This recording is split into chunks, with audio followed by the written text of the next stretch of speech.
El tema que vamos a abordar durante toda esta semana es todo para la gloria de Dios. Hoy vamos a hablar específicamente de conocimiento versus amor. Y tal vez parece que es un tema muy diferente del que acaba de cubrir con el pecado de la inmoralidad dentro de la iglesia, pero de hecho lo que vamos a estudiar esta semana es otro pecado con el que se estaba lidiando en la iglesia y es el tema de la idolatría. Pero vamos a descubrir que hay mucho más en el fondo que el tema de la idolatría. De nuevo vamos a ir al tema de la unidad y vamos a descubrir durante estos días que a veces los que se creen fuertes o los que nos creemos fuertes en un tema, podemos llegar a ser piedra de tropiezo para aquellos que son débiles. Bueno, ya hablaremos sobre estas definiciones, ¿verdad? Esto de fuerte, esto de débil. En realidad, Pablo usa estas expresiones quizá más para llamar la atención de aquellos que se creen fuertes, no porque él crea que sean fuertes en realidad, porque han actuado de una manera equivocada, por lo tanto serían débiles. Pero lo que vamos a ver en estos días tiene que ver con el tema de la idolatría y tiene que ver también con el tema de qué hacemos nosotros para apoyar a aquellos que están en crecimiento en la vida espiritual. Por eso vamos a orar y vamos a pedir la dirección de nuestro Dios para el estudio de este día. Querido Padre que estás en las alturas de los cielos, te damos muchas gracias por tu palabra. En ella encontramos dirección para nuestra vida y suplicamos que por favor nos des un corazón dispuesto a escuchar tu voz y servir a nuestros hermanos. Lo pedimos en el nombre de Jesús. Amén. Para Pablo, el tema de la idolatría y la inmoralidad sexual están relacionados. De hecho, ya vimos la semana pasada cómo hace una lista de pecados en las que están todos los que tienen que ver con la sexualidad y todos los que tienen que ver con el carácter, con temas que tienen que ver con la ética. Y esto es así porque están relacionados. Una vida idolátrica significa que se ha puesto a otro ser, cosa, persona, cosa, objeto, lo que sea, antes que a Dios. Y eso nos conduce a la degradación. Eso está claramente señalado en la Biblia y en la Biblia están muy relacionados este tema de la sexualidad con la idolatría, la inmoralidad sexual, quiero decir, con la idolatría. Es decir, cuando nos apartamos del plan de Dios, todo va en declive. Porque también vimos la semana pasada que la sexualidad propiamente es un regalo de Dios, es un don de Dios. Ahora, hoy, en el capítulo 8 que vamos a comenzar a estudiar de esta semana, que de hecho vamos a estudiar el capítulo 8, 9, 10 de Primera de Corintios, vamos a ver que Pablo ahora introduce el tema de cómo nos relacionamos con nuestros hermanos en el terreno de otro pecado, el pecado de la idolatría y cómo lidiar con eso. Comienza el capítulo 8 a abordar esta problemática desde la perspectiva de cuán maduros creemos que somos como cristianos. Van a ver por qué lo digo así, de cuán maduros creemos que somos. Vamos a leer algunos pasajes. Te invito a leer todo el capítulo 8, pero yo voy a comentar un poco algunos. Dice así: en cuanto a lo sacrificado a los ídolos, sabemos que todos tenemos el debido conocimiento. El conocimiento envanece, pero el amor edifica. Solo para comenzar aquí, nota que parece que está poniendo en contraposición el conocimiento y el amor. Y no estamos hablando, quiero aclararlo desde el principio, no estamos diciendo que el conocimiento no sea importante, ni tampoco estamos hablando del amor como un sentimiento, ¿sí? Ambas cosas deben estar claras en nuestra cabeza a la hora de leer todo el pasaje, porque Pablo no está hablando de conocer es malo, tener conocimiento es malo, no está hablando de renuncien a sus cerebros para poder vivir en armonía y unidad en la iglesia, jamás. Pero tampoco nos está hablando de sensiblería, de simplemente un sentimentalismo a la hora de poner el amor acá. Pablo nos va a explicar que el verdadero conocimiento está fundado en el amor, y el amor es un principio que refleja el carácter de Dios. Y ahora Pablo tiene que decir algo desde el principio en este capítulo para aquellos que creemos que sabemos algo. Y dice así: y si alguno se imagina que sabe algo, aún no sabe nada como debería saberlo. Creo que tal vez Pablo leyó a Platón cuando citaba a Sócrates diciendo: yo solo sé que no sé nada. Y creo que esta es la actitud que quiere Pablo que nosotros tengamos. Y es: si tú tienes algo de conocimiento, sé tan humilde como para reconocer que todavía no sabes todo lo que deberías saber. A veces ese es nuestro problema, que nosotros creemos que ya sabemos las cosas. Por eso bien decía Miguel de Unamuno. Miguel de Unamuno, un escritor y filósofo español, decía: entre menos se lee, más daño hace lo que se lee. Porque sí, yo he conocido personas que tal vez han leído un libro en su vida sobre un tema que les parece que ese tema es importante y ya creen que lo saben todo del tema que están leyendo con haber leído un libro. Y nos damos cuenta que la gente que más lee, que más estudia, por lo general es la que más se cuestiona si ya conoce bien el tema que está estudiando. Este fenómeno es un fenómeno que hasta tiene un estudio, no lo voy a mencionar acá, no es el propósito de este tema o de esta reflexión de este día en la lección, pero sí vale la pena que reconozcamos que una persona que realmente sabe algo, por lo general, va a ser lo suficientemente humilde para reconocer que todavía no sabe todo lo que debía saber. Pablo es un ejemplo de esto, porque Pablo está diciendo: mire, si alguien cree que sabe algo, todavía no lo sabe como debería saberlo. Y que salga esto de las palabras de Pablo, que era un erudito, pues ya eso nos dice mucho de su carácter. Pero, de nuevo, ¿y esto qué tiene que ver con la idolatría y qué tiene que ver con el amor? Bueno, sigamos leyendo. Pero si alguno ama a Dios, es conocido por él. Noten, dice Pablo acá: si realmente amamos a Dios, entonces tenemos una relación con Dios. Eso le da sentido al conocimiento, porque el conocimiento sin amor puede llegar a convertirse en crueldad.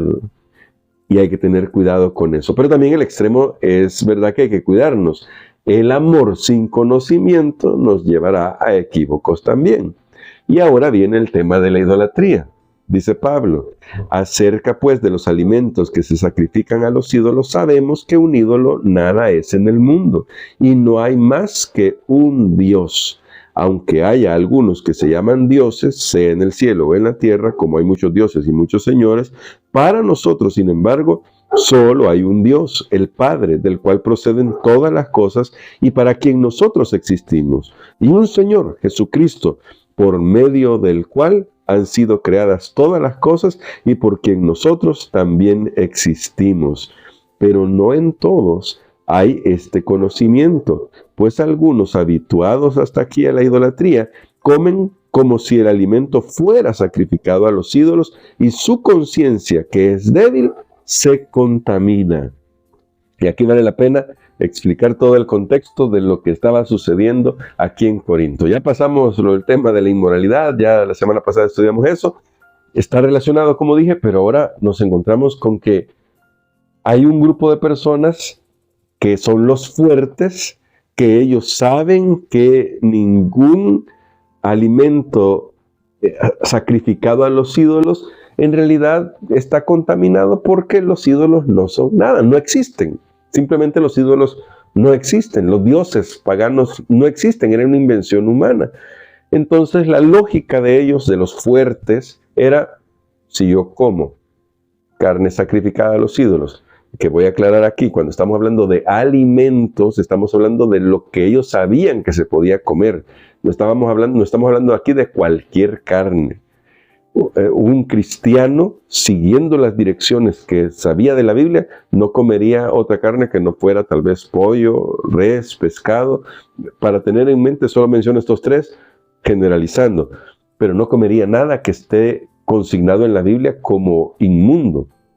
Jamás. Eso no es alimento. ¿Sí? Ese es el punto. Ahora, el punto aquí es, aclarando ese punto, quiero decir, el punto aquí es que Pablo dice, pues el que es fuerte, porque tiene el conocimiento de que los ídolos no son nada, pues tal vez come de esto diciendo, esto no está contaminado porque al fin y al cabo, aquí no hay nada, ¿no? O sea, no existen esos dioses. A mí me venden la carne ahí en la carnicería y yo la compro sin ningún problema. Eso se va a abordar un poquito más adelante y vamos a ver algunos detalles en la semana. Pero Pablo llama a otros débiles porque creen que si comen algo que estuvo sacrificado primero a los ídolos y luego llegó a la carnicería y él participa de eso, se está contaminando como un adorador de ese ídolo. Y Pablo dice, bueno, estos son personas que tienen un concepto débil o no tienen todo el conocimiento que deberían tener, tienen una conciencia débil y entonces no logran separar la superstición de la realidad y por lo tanto creen que se han contaminado al comer. Entonces, noten, estoy tratando de parafrasear el pensamiento, lo que viene ahora. Si bien la vianda, y este es un detalle muy interesante, verso 8, si bien la vianda no nos hace más aceptos ante Dios, pues ni porque comamos seremos más, ni porque no comamos seremos menos. De nuevo, ¿cuál era el tema aquí? Alimento sacrificado a los ídolos. Y Pablo dice, pues comer o no comer al final es irrelevante. Si tenemos claro en nuestra mente lo que sucede ahí, en lo que vamos a la carnicería, pues tal vez lo sacrificaron a los ídolos, porque era una práctica común entre los corintios que la carne que llegaba a la carnicería primeramente había pasado por alguna festividad o algún sacrificio idolátrico.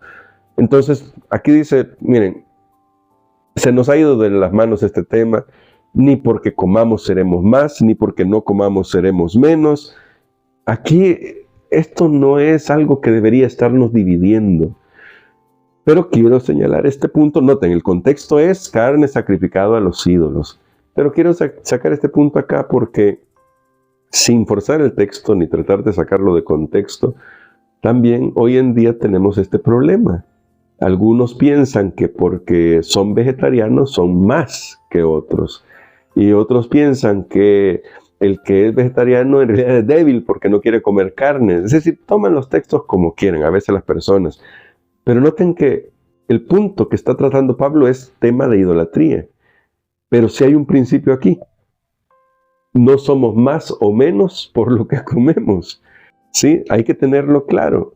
Y yo sé que cualquiera podría aquí comenzar a citar a Elena de White y está correcto, pueden citarlo, pero recuerden que todos estamos en un proceso y ese es el punto que Pablo está destacando, el proceso.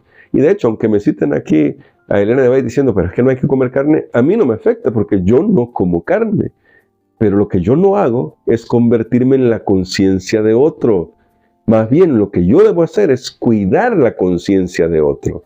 Hay una diferencia entre convertirme en la conciencia de otro y pretender que deben hacer las cosas como yo las hago, porque yo sí las hago bien, que no sé, o sea, yo le puedo decir, esto es una afirmación solamente para mostrar cómo a veces argumentamos nosotros. Hay una diferencia y la de cuidar la conciencia. Cuidar la conciencia es que yo tengo que mirar con amor a mi hermano y decir, bueno, si a él le afecta este tema, ¿cómo lo voy a tratar? ¿Cómo voy a ayudarle para que pueda crecer en este tema? Porque los que nos creemos fuertes, bueno, Pablo lo dice en Gálatas, el que es fuerte debe soportar a los débiles. De nuevo aquí el tema está en el amor, algo que ya estábamos viendo antes, si alguno ama a Dios. Ahora, noten que dice Pablo a los fuertes, a los que se creen que su posición es la correcta, que seguramente lo es, yo no estoy diciendo que no sea, pero dice, pero procurad que esta libertad vuestra no venga a ser tropezadero para los débiles, porque si alguien te ve a ti que tienes conocimiento sentado a la mesa en un lugar dedicado a los ídolos, la conciencia de aquel que es débil no será estimulada a comer de lo sacrificado a los ídolos, y así por tu conocimiento se perderá el hermano débil por quien Cristo murió. De esta manera, pues, pecando contra los hermanos e hiriendo su débil conciencia, contra Cristo pecáis. Por lo cual, si la comida le es a mi hermano ocasión de caer, no comeré carne jamás, para no poner tropiezo a mi hermano. Y antes de elaborar todo el pensamiento así para terminar este capítulo, solo quiero decir, Pablo no era vegetariano. Así que este texto no habla de que Pablo era vegetariano, ¿sí? Porque el texto es categórico. Pero ¿por qué no comería carne Pablo? ¿Por qué? No tengo el contexto. Porque si él entendía que un hermano, al verlo a él comer carne que fue sacrificada a los ídolos, iba a comenzar a cuestionarse, iba a comenzar quizás a decir, bueno, entonces quizás yo si como carne, y entonces carne, estoy hablando siempre de las carnes permitidas en la Biblia, ¿verdad? Y si hago esto, quizás yo estoy volviendo a las prácticas paganas. Entonces Pablo dice, pues para evitarle a mi hermano que se ponga a elaborar pensamientos que no le van a ayudar en su desarrollo espiritual, entonces mejor no comer carne. Si esto es un problema, me abstengo de la carne para no causarle un problema al hermano. Y creo que esto es un gran principio. De hecho, vamos a notar que es algo bien curioso, porque Pablo, lo que vemos es que no es tan radical como vemos algunas declaraciones que encontramos, por ejemplo, en Hechos 15, que es el concilio de Jerusalén. Ahí fueron bien categóricos. ¿Qué es lo que le está preocupando a Pablo? Pablo no está contradiciendo el concilio de Hechos 15, pero lo que está viendo es que a veces hay un problema mayor de fondo, y el problema es la división, porque Pablo estaba viendo que este tema ya había dividido a la iglesia. Los fuertes, voy a ponerlo entre comillas, los fuertes quizás decían, ay, que vean estos débiles, si ellos no entienden lo que yo entiendo es cosa de ellos. Por lo tanto, hay que vean qué hacen. Y los débiles, lo voy a poner entre comillas también, lo que pensaban es, pero si estos están comiendo cosas sacrificadas a los ídolos, entonces tal vez el cristianismo y el paganismo son lo mismo. Entonces no hay problema que yo vaya y adore tal vez a un dios pagano. Pues al final, si estos comen cosas sacrificadas a los ídolos, tal vez no sea tan malo lo que yo estaba haciendo antes. ¿Notas lo que está de fondo? Esto es lo que hay ahí. No está hablando, por cierto, de vegetarianismo, no está hablando de los que son carnívoros. Ese no es el tema para Pablo aquí. Y lo aclaro de esa manera porque podemos llegar a ocupar estos textos de manera equivocada hoy. Pero sí está el principio. Los que son fuertes o se creen fuertes o nos creemos fuertes en un tema, deberíamos practicar la abnegación en favor del hermano que tal vez no entiende lo que yo creo que entiendo. Recuerden que estoy usando esta expresión de lo que yo creo que entiendo, siguiendo a Pablo que dice, si alguno cree que sabe algo, no lo sabe como debería saberlo. Pero si yo creo que entiendo algo y lo que yo entiendo me permite a mí la libertad de hacer ciertas prácticas, pero mi hermano se va a ver afectado por eso, entonces Pablo dice, ¿cuál es el principio cristiano aquí? ¿Cuál es el principio con el que debe vivir el cristiano? El principio es abnegación. Si a mi hermano le va a afectar lo que yo voy a hacer, mejor no lo hago, por amor. Y yo sé que de nuevo esto despierta un poquito de problemas para nosotros, porque dicen, no, pero y entonces no voy a poder ser libre, no voy a poder hacer algo. Ahí viene el tema de el amor. Claro que somos libres, claro que podemos hacer las cosas. Ya Pablo lo dijo antes, todo me es lícito, pero no todo me conviene, y más adelante va a hablar un poquito más sobre esta libertad que tenemos en Cristo.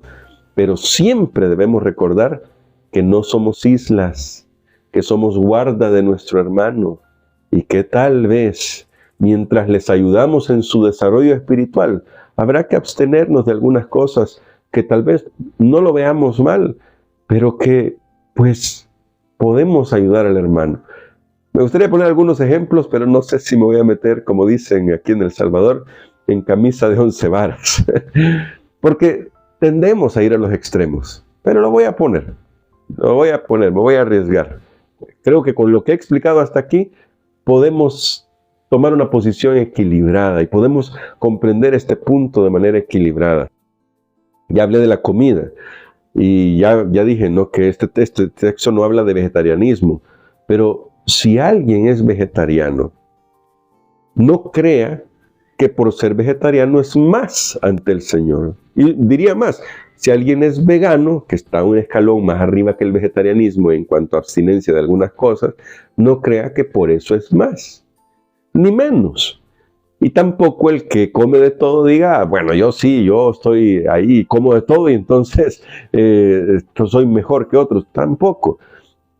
Porque el punto central aquí debe ser hacer las cosas con limpia conciencia, pero también cuidando la conciencia de los demás. Otro ejemplo de los extremos a los que podemos llegar, por ejemplo, es el deporte. No, como digo, me voy a meter en camisa de once varas, no voy a mencionar específicamente un deporte, escoge el que quieras. ¿Es pecado practicar deporte? Es una pregunta retórica. Yo personalmente diría que no es pecado, porque nos mantiene activos, porque es una buena forma de generar también koinonía, comunidad. Personalmente diría que no. Pero hay personas que creen que es pecado.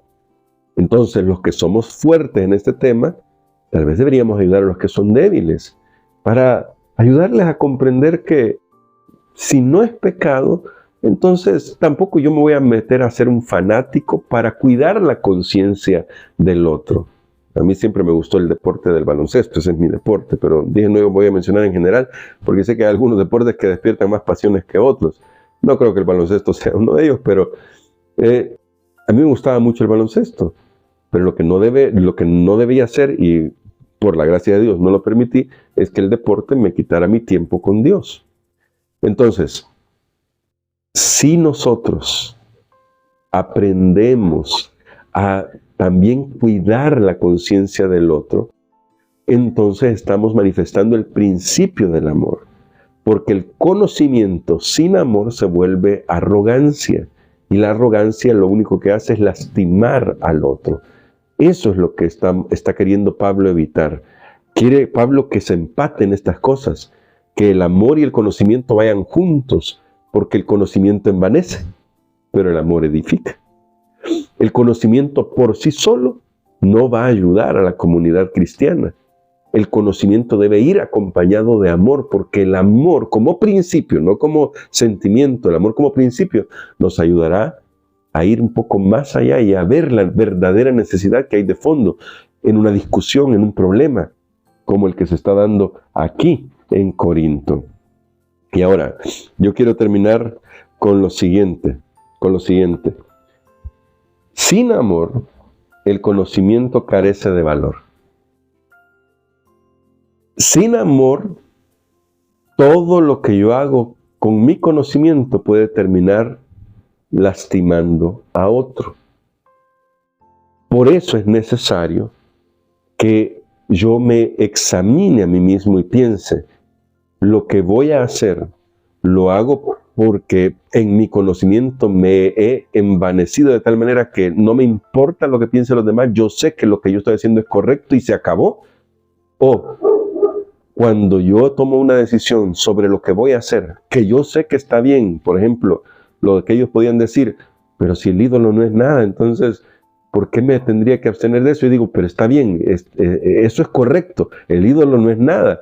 La carne, si es carne de la permitida por la Biblia, está limpia, no hay ningún problema, si fue desangrada correctamente, hablando de algunos detalles, todo estará bien, estará limpio. Pero si yo hago eso, sin importarme cómo voy a cuidar de mi hermano, entonces no estoy actuando de la mejor manera. Sé que no es fácil, porque tal vez no podemos estar pendientes de todas las cosas, pero no se trata tampoco de vivir paranoicos como caminando a pie juntillas y diciendo, ay, no sé qué voy a hacer porque si mi hermano se ofende.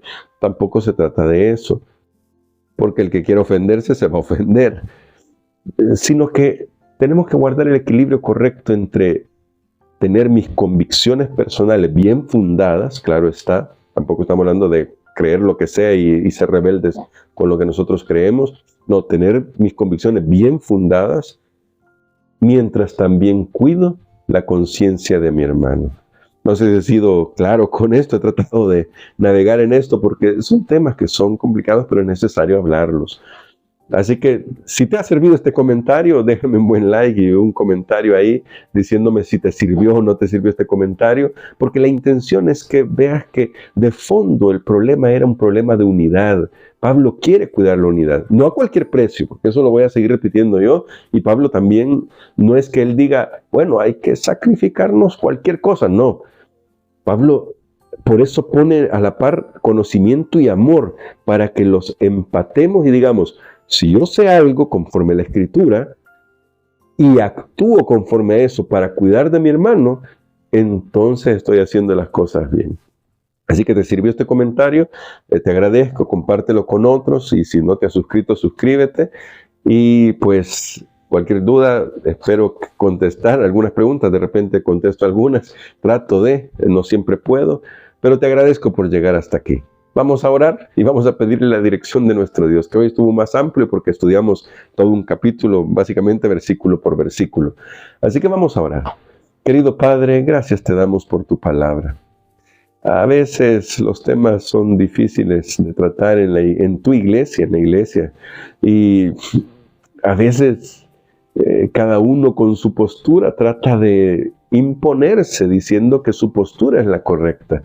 Ayúdanos a ver cada caso con amor, con el amor de Cristo que nos permite equilibrar la balanza mientras hacemos las cosas con verdadero conocimiento bíblico, pero también con el tacto necesario para ayudar a nuestros hermanos.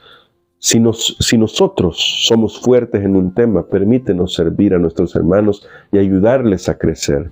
Si somos débiles en algún tema, danos la humildad para reconocer que necesitamos crecer para llegar a la estatura de la plenitud de Cristo.